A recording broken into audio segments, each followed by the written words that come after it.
my privilege and honor to serve as Provost and Executive Vice Chancellor here at the University of Mississippi. And I'm also proud to hold a faculty appointment in the School of Pharmacy.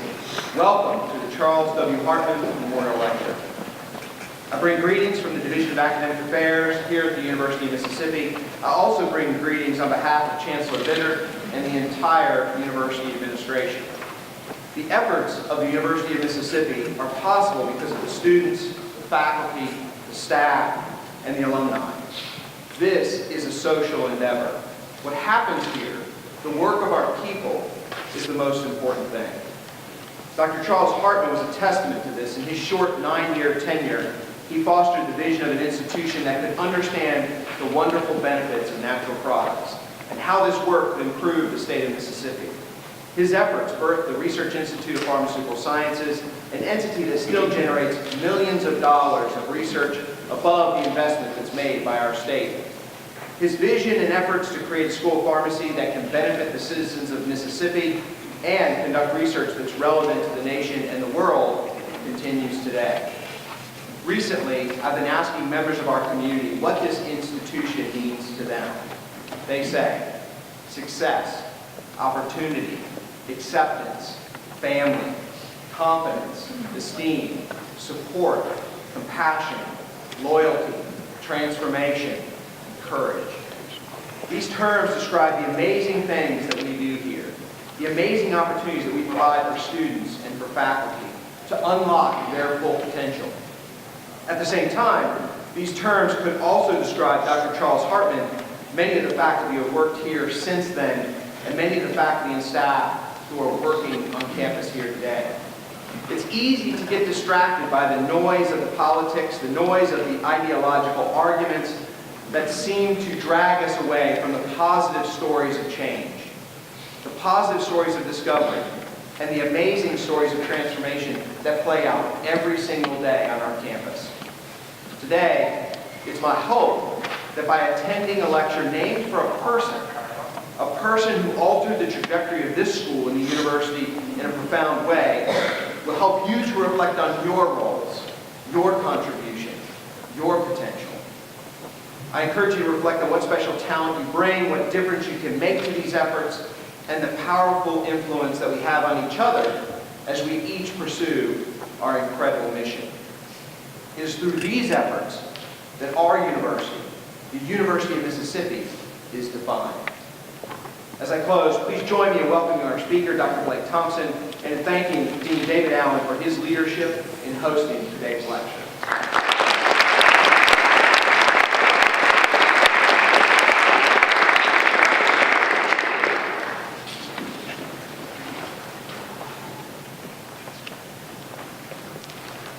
Thank you very much, Provost Wilkin. Well, good morning, everyone. On behalf of the School of Pharmacy, thank you all for attending the annual Charles W. Hartman Memorial Lecture. This lecture series began in 1973 to honor our school's third dean, Charles W. Hartman. Dean Hartman's tenure was tragically cut short by an automobile accident nearly 47 years ago. Today, we remember Dean Hartman for his many accomplishments on behalf of our school, on behalf of pharmacy education, and the field of pharmaceutical research. An Alabama native, he served as a pharmacist mate in the U.S. Navy and Marine Corps. After serving, he received his pharmacy and master's degrees from the University of Georgia. He then received his PhD from the University of Florida in 1956 and joined the University of Georgia's pharmacy faculty thereafter. 5 short years later, he became the dean of the School of Pharmacy and immediately set about taking the school to new heights. He secured funds to construct Fraser Hall, which still stands today as one of the main buildings on campus and of our infrastructure. He also created our Research Institute of Pharmaceutical Sciences, which is now a world-renowned institute that comprises 4 centers. Dean Hartman's research interests range from drug discovery to pharmacy administration, and he was granted 8 patents related to his numerous investigations. He was also a consultant to the U.S. Public Health Service, Vice President of the Mississippi Association for Mental Health, and active in the American Pharmacists Association, as well as many other professional groups. Sadly, this champion of pharmacy education, pharmaceutical research, and our great profession, was installed as Vice President of the American Association of College of Pharmacy only 5 days before his death. The late Ron Bourne, a faculty member hired by Dean Hartman, called him a true visionary, a dreamer, a goal setter, a goal achiever, a doer, and a leader. He said that Dean Hartman was a motivator who believed in us and had us believing in each other. Charles W. Hartman had profound impact on the School of Pharmacy. We are pleased to honor his legacy today and to celebrate his many contributions to our school, our profession, and our state. Please join me in acknowledging Dean Hartman.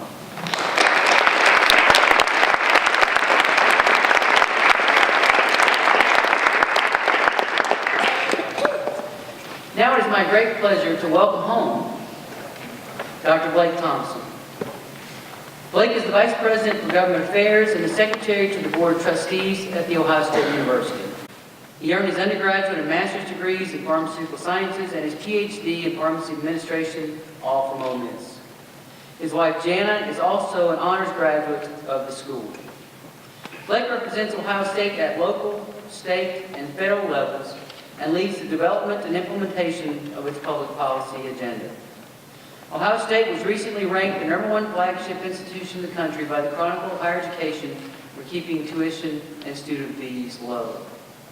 Drawing on his healthcare background, he played an active role in creating and managing Ohio State's Wexner Medical Center Board, for which Ohio State received the Association of Governing Boards of Universities and Colleges John W. Nason Award for board leadership. His previous work at Ohio State, Battelle, and the Oak Ridge National Laboratory focused on economic development and large-scale research and education partnerships with companies such as Apple and IBM. He is part of a community-wide effort to recruit Amazon to Columbus, Ohio, which was just named as one of the finalists for Amazon's new second headquarters facility. He worked directly with the late Senator John Glenn to create the Battelle Center for Science, Engineering, and Public Policy at Ohio State's Glenn College of Public Affairs. Most recently, he worked with the Ohio Speaker of the House to create the State of Ohio Leadership Institute in the Glenn College. He also worked with Mississippi's senior U.S. Senator, Thad Cochran, and I know that Blake joins me in thanking Senator Cochran for his 40 years of service to our school and our state as he retires at the end of this month. Blake has said that he learned much from his time with Senator Cochran, but that his greatest takeaway was the value of public service. Blake is active in his community as well, most recently joining J.D. Vance, the New York Times best-selling author of Hillbilly Elegy, in creating a foundation called Our Ohio Renewal that addresses the needs of Ohio families devastated by the opioid crisis. Additionally, later today, the Pharmacy Administration Department will recognize Dr. Thompson as its 2018 Alumnus of the Year Award to honor his work in healthcare policy. Blake will be speaking this morning on risk and prospective payment systems, and I am thrilled to be able to hear from him. Please join me in welcoming him to the lectern.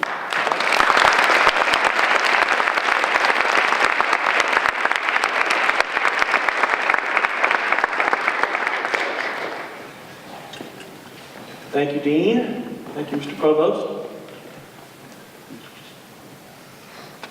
So, today, we're going to talk about risk and a prospective payment system. First, a few definitions. Risk is defined by ISO 31000 as the effect of uncertainty on objectives, whether a positive or negative deviation from what is expected. Therefore, risk management is the identification, assessment, prioritization of risk, followed by the coordinated and economical application of resources to minimize, monitor, and control the probability and/or impact of unfortunate events, or to maximize the realization of opportunities. This would make an excellent Hartman lecture. But I'm not going to do this. I'm actually going to, on a Friday, before spring break, in the center of the universe, as Ron Bourne used to say. I'm going to talk to you about taking a little risk in your career and a red BMW. So, before I do that, I need to do a couple of introductions. The first is Dr. Mickey Smith, who is here down the front. Dr. Smith, thank you for being here. He will figure into this lecture over the course of the next half hour or so.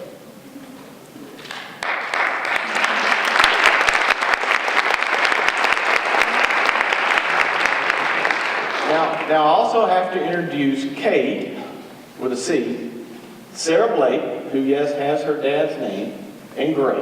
These are my three kids. They are affectionately known as the Yankee grandchildren because they live in Ohio. And you guys, this is not the appropriate time to do hotty-toddy. That comes later. And then finally, I have to introduce to you my wife and a pharmacist, Janet. She's probably horrified right now that I'm about to talk about her. Wave, at least wave. Yeah, but please.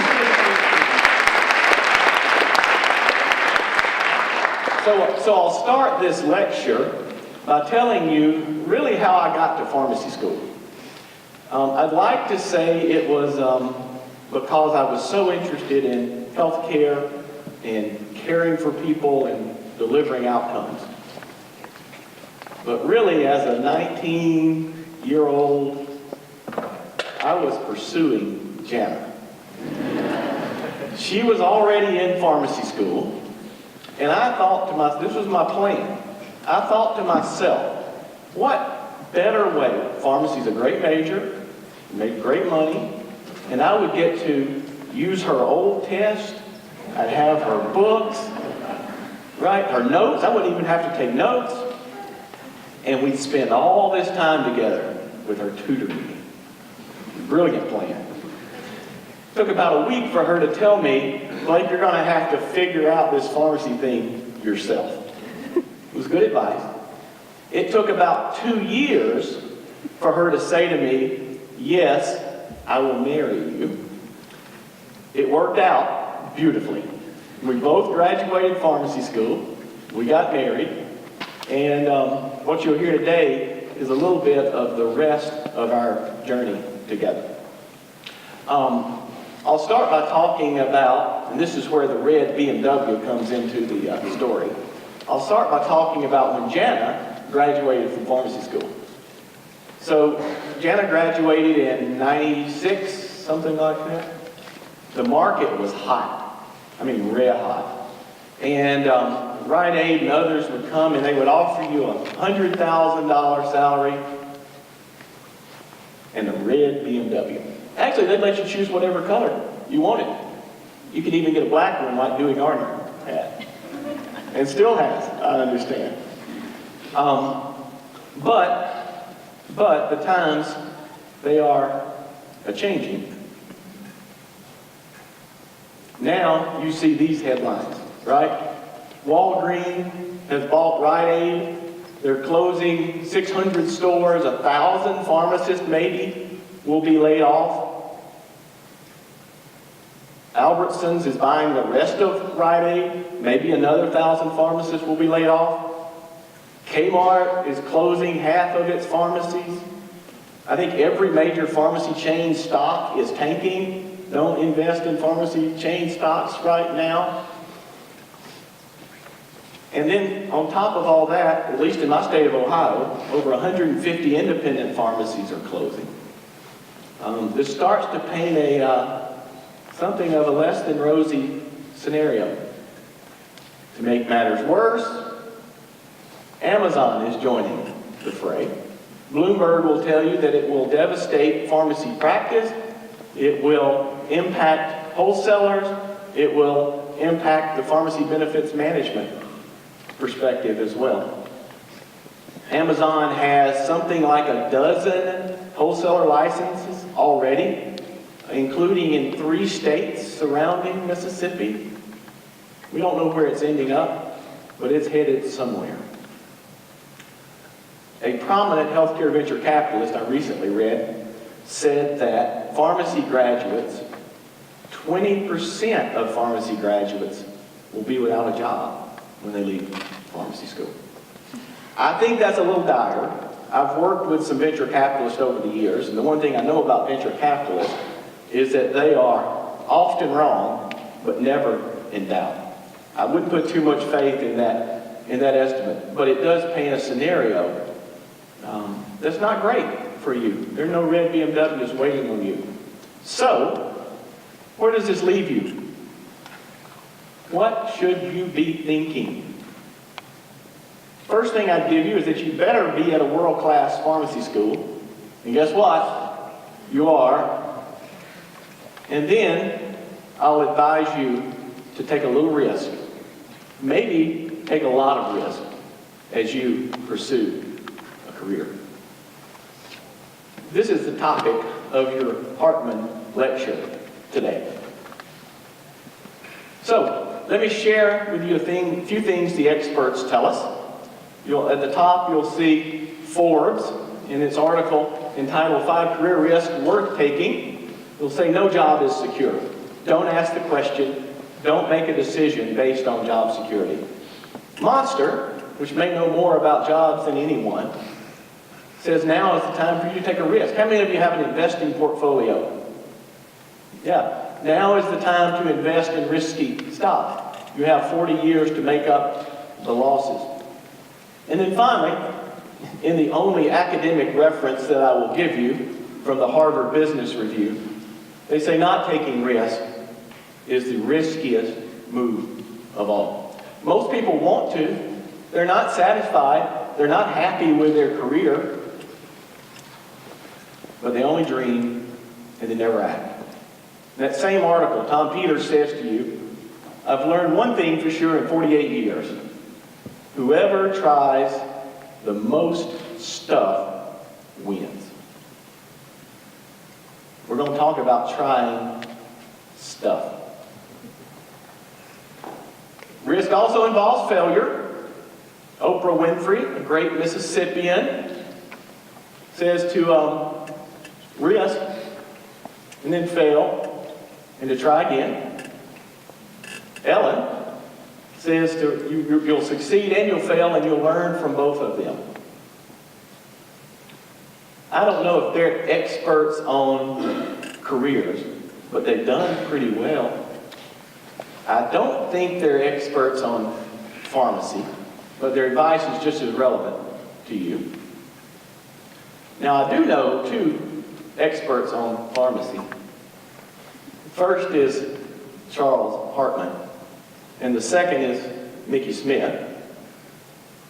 Mickey Smith wrote a book about Charles Hartman. And I'm going to share with you a couple of the things that I read in the book. Because I've got this fundamental premise today that Charles Hartman was a risk taker and that Mickey Smith was a risk taker as well. Dr. Smith, I'm reading it so I get it right. In the book about Hartman, Dr. Smith asked, why would Hartman want to be dean at Ole Miss, leading a promising career as a pharmaceutics professor in a state poised for growth? Dr. Smith continues, and why Ole Miss? At the time, Mississippi was the poorest state in the nation by economic, social, and other problems. It was 1961. Dr. Smith, in the book, you say we'll never know. But I have a really good idea. I think he was a risk taker. And I think those of you that knew him would agree that he was a risk taker. Dr. Smith, I only know Dr. Hartman because of you. In fact, I know him from the stories you told me about him. You heard in the introduction about the Research Institute for Pharmaceutical Sciences, one of the amazing accomplishments. Do you know the backstory of the Research Institute? In that book, Dr. Smith writes about Dean Hartman being told he couldn't go to the state legislature. Well, he then found out that Mississippi State had gone to the legislature with a bill to create an institute on forestry. So what does Dean Hartman do?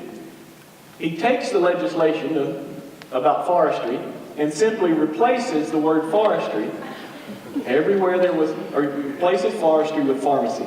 Everywhere there was forestry, he just replaced it. To make a long story short, you have one of the most significantly funded state research institutes sitting right here on this campus. The stories continue. They get even better as far as I'm concerned. You didn't have a pharmacy library at one point. I think this is your favorite story.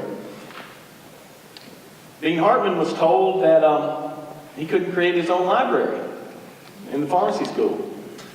Well, he then decided he'd go find out why not. They told him he couldn't. Did a little more digging, and he figured out that any faculty member could check out any book for any length of time. I suspect he had Mickey Smith behind him with a wheelbarrow. And they went and checked out all the pharmacy-related text out of the main library, brought them over to the pharmacy school, probably to a closet. And today, you have one of the greatest pharmacy libraries anywhere in the country. Hartman and Smith were risk takers, I think.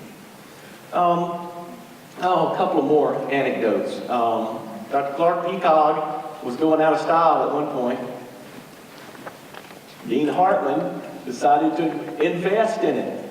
Today, you have the National Center for Natural Products Research, a world-leading institution because of the risk that Dean Hartman took. And at some point in the 60s, marijuana became a popular topic on this campus. It was the 60s after all. And because of a risk to continue working in that space, you're now in the middle of one of the most dramatic public policy debates in this country. Yeah, Hartman and Smith were risk takers.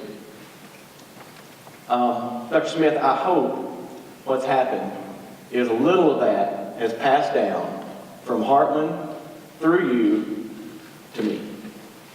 So I told you how I got here to pharmacy school. I chased and caught Jana.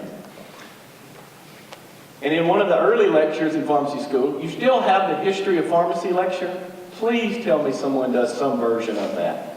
History of pharmacy lecture. Dr. Smith gave it. He stood up, I think it was the first lecture of class, and started talking about these pharmacists who had done other things. He told about Agatha Christie, who had trained as a pharmacist and included in her novels. He talked about the creator of not only Coke, but Pepsi, and Dr. Pepper as well. Maybe that explains my addiction to Diet Coke today. And then he told the class about Vice President Hubert Humphrey being trained as a pharmacist.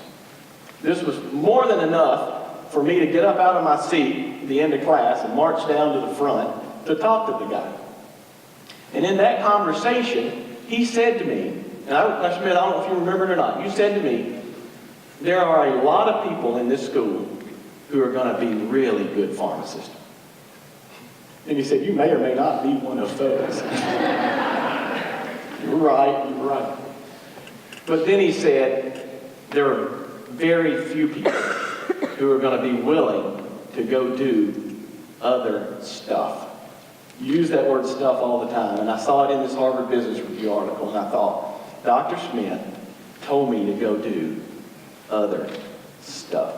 Today's my chance to say thank you for doing that. I am grateful. I'll always be grateful. I don't know how I'll ever pay you back, but I'm grateful for what you've done. As graduate school ended, it was time for me to start taking my own risk.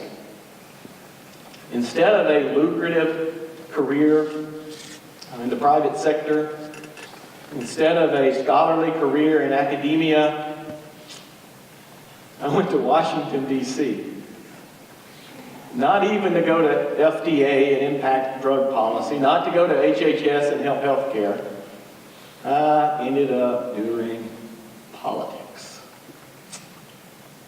And it was the best risk I ever took in my life. My office was on the corner of the United States Capitol. And thanks to Thad Cochran, who announced his intention to retire this week, I got to look out on the National Mall every morning when I went to work. I got to do things there like craft the first medication therapy management provision that we were able to include in the Medicare Modernization Act of the mid-2000s. So maybe I did help pharmacy a little bit. I then got to work on things like bioterrorism. My pharmacy training told me that anthrax was treated by Cipro. That was the extent of what I knew about anthrax and Cipro. But I knew more about it than most in Washington, D.C. Then I worked on ag policy and federal budget items, the Appropriations Committee, which Senator Cochran has helmed for years. And then I came to really the highlight of my time in Washington, D.C. I was yelled at by not one presidential candidate, not two presidential candidates. I was yelled at by all three of the major presidential candidates in the mid-2000s. One of them yelled at me for not getting on an elevator quickly enough and said, "What is it with these interns?" The other two yelled at me because I was working on projects for Mississippi. They weren't excited that we were working on things like the Thad Cochran Research Center, the natural products, the world-leading natural products research center that is changing people's lives. Well, at some point, I got tired of being yelled at, and these little kids came along. And we decided it was time to leave Washington behind. Decided to take another risk. And I went to join Battelle. Anyone ever heard of Battelle? World's largest nonprofit research and development organization. It manages the Oak Ridge National Laboratory and has created such things as the tamper-resistant Tylenol packaging, the compact disc, and the Xerox machine were all Battelle creations or commercializations. I went to work for the world's largest research and development organization, having not done research in about 10 years, and didn't do a whole lot of it when I was here. But it was a great experience. It allowed me to take more risks, including walking into the CEO's office one day and telling him, and I'll quote here, "Your Washington, D.C. office is screwed up. It's messed up, and because I've been there, I knew how to fix it." In a little lesson of risk and reward, he said, "Sure, it's yours now. Go fix it." Battelle now has a different structure in its Washington, D.C. office. And Battelle also shares a campus in Columbus, Ohio, its neighbors with Ohio State University. At some point, a guy named Gordon Gee took a risk on me and brought me back to higher education about 10 years after I'd left it. He invited me to come back to Ohio State, and I've been there ever since. It's been an incredible experience. I understand, Dr. Smith, why your career was spent in higher education. And then I also got a national championship football ring. I don't know what I'm going to do with it. This is the only time I've ever used it. And I decided I'd show it to you today. Risk enables you to do things like win national championships is my lesson from Ohio State. So that brings us to today. Where do I get my inspiration? Where do I try to figure out how to take the next risk? Well, I'm inspired by Marissa Mayer. Any of you know who Marissa Mayer is? The CEO of Yahoo. At 30-something years old, she became the CEO of Yahoo. I had the chance to talk to a founder of Yahoo. And I asked, why did you hire a 30-something-year-old? He said it was because, one, she was a little nervous about the interview. And two, she was willing to take the risk to actually go do it. I love her quote here.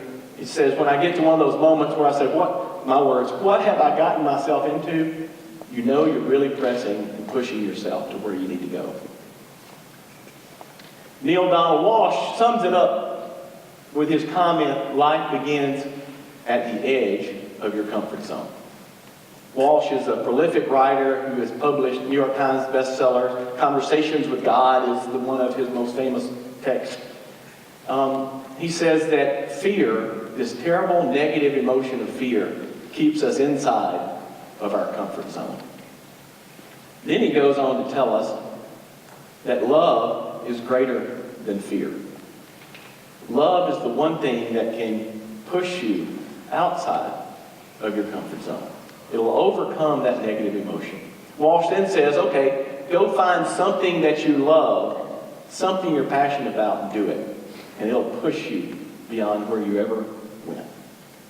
David Brooks, New York Times writer, and one of the most brilliant men that I've ever had the chance to meet, says from the time you were in elementary school, you were taught not to fail at anything, but you have to pass everything. Pharmacy school is a little bit like that, right? Got it? You say, well, I've got a B in med-chem. I can study a little bit and I'll be fine there. Oh, I really need to study for pharm ag, right? So you don't fail at anything. Brooks says it's all wrong. Brooks says you need to go find what you're passionate about and calls it outrageous risk.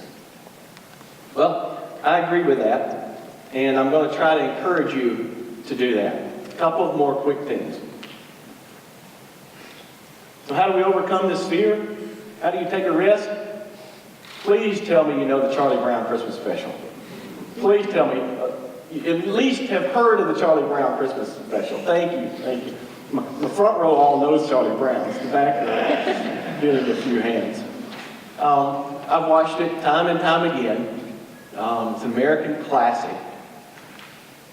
And in it, you see Linus, the guy with this blanket, right? The security blanket, which represents Linus's fears and insecurities and his concerns about everything. And I didn't notice this until Christmas this year. You know what Linus does when he walks up on a stage, very much like this one, in the middle of the Christmas performance? You'll see it here. You'll see it here. Linus goes up on stage. He quotes scripture, actually, from the book of Luke about the birth of Christ. When he says, "Fear not," he dropped his blanket. The only time you'll ever see Linus drop that blanket, right? He drew upon his faith to allow him to overcome his fears. I know there are a number of you who have faith, of many faiths. I'd encourage you to use that. Draw upon it so that you can drop your security blanket, right? So you can go and do something risky.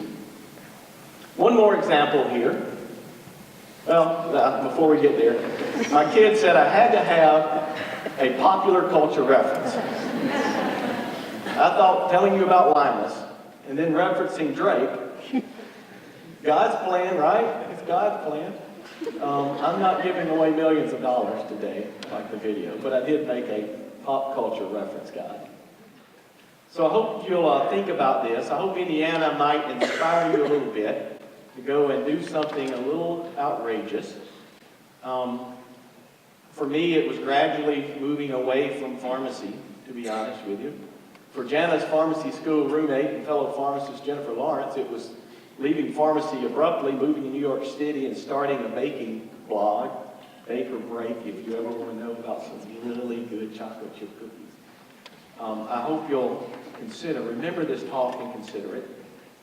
In fact, I want you to remember this talk right now and consider it.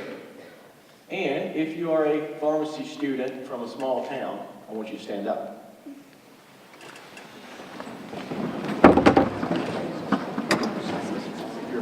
you're a pharmacy student from Mississippi, stand up. Okay?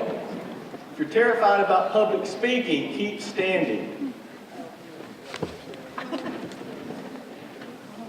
I know what you're thinking, right? Well, if I sit down, there's no chance I have to public speak. If you're wondering why in the world you went to pharmacy school, I want you to raise your hand. That's okay. That is okay. If you're terrified of coming up here and speaking about your future career plans, keep standing. If you're worried about taking a career risk, raise your hand. Thank you. If you're rich or you already drive a red BMW, sit down. I have no interest in it. You're going to be fine. If you would consider the idea of coming up here with me right now and giving an impromptu speech about the prospective payment system, if you would consider that risky, I want you to get ready. Okay? Anybody know what's coming? Right now, one of you, standing up, step out, come up here on this stage with me right now. One of you. We've got more. Come up here. Hey.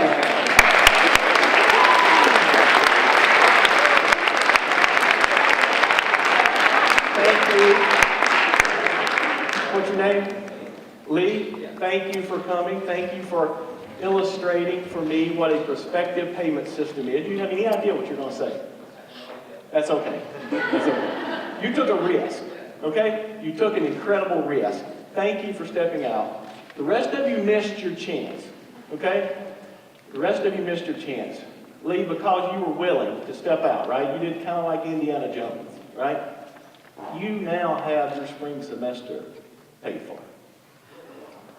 It's covered, okay? Congratulations.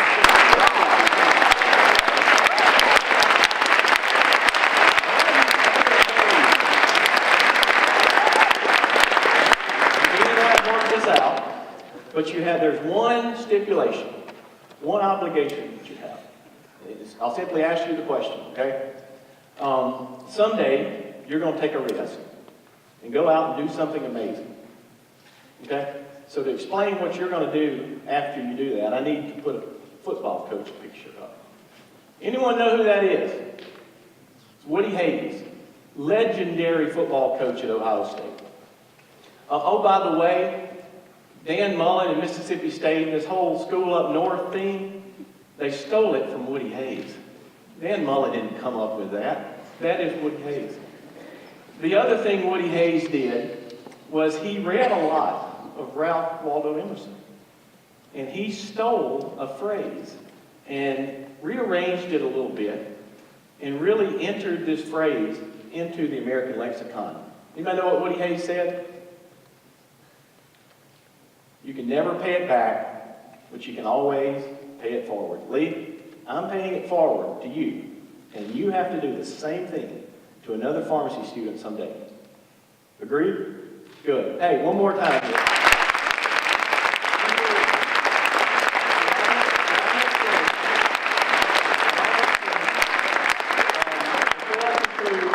The last thing that Woody Hayes would want me to do is to say thank you to my family, to my friends, to my professors, to the School of Pharmacy.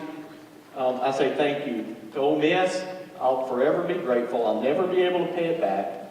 Someday, I'll try to pay it forward. Lee, you've got to join me in doing this, right? Someday, you're going to be up here doing this same thing.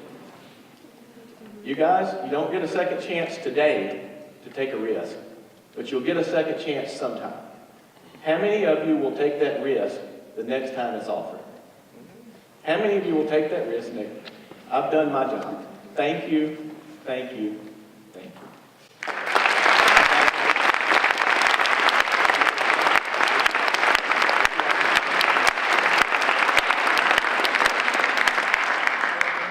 Blake, that's extraordinary. To do that on this stage in front of this group, to talk about paying it forward, actually extraordinary. Let's give him another round of applause.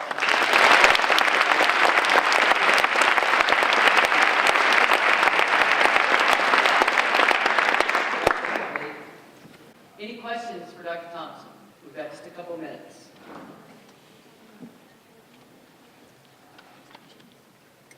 I'll answer anything you want to talk about. I will say, I would like to take the chance to say to Thad Cochran, thank you for what he's done for me as well. He couldn't be with us today. You'll see him in the news in the next few weeks, retiring from his service. I learned a heck of a lot about public policy, about legislation, and about universities from him. But what I learned a whole lot from him was how you treat people and the relationships that you have with people and how they really, really matter. So, one of the most formative failures that I've had was right after Hurricane Katrina happened. And this is one of those stories you'll never hear or you'll never see in public. It's a behind-the-scenes story of what happened after Hurricane Katrina. Hurricane hit in August, and in September, I was tasked, part of a very small group, with crafting the Katrina recovery legislation, the legislation that would help restore not just the Mississippi coast, but everything from Galveston through New Orleans into Alabama and Florida. And we crafted, at Senator Cochran's request, a dramatic recovery package. And we were convinced it was the right thing to do. It was one of those where you work 24/7, you spend all of your time and effort, blood, sweat, and tears to do this. And we started to introduce this package, and some of our colleagues in the White House objected to it, and objected to the spending package. This was in September or October. And there was a moment there where we as staff thought this thing was dead, and it was over. It was one of those where we were devastated, but we managed the effort to head out of the office building over to the Tune-In on the House side of the Capitol, which was a dive bar with a great cheeseburger and beer. And we kind of dusted ourselves off, spent a few hours lamenting our failure, and then we turned around and went back to the office and started crafting another piece of legislation. It took us 2 more months. We many times thought our failure was going to be permanent. About December the 22nd, I actually missed Jana's sister's wedding because of this. We passed a $29 billion Senator Cochran-sponsored Hurricane Katrina recovery effort that we thought a few months earlier was dead. I'm incredibly proud of that work, not because of the dollar figure, but because it was a time when we failed and we turned right back around again, went back at it, and delivered a product that I think helped people across this region.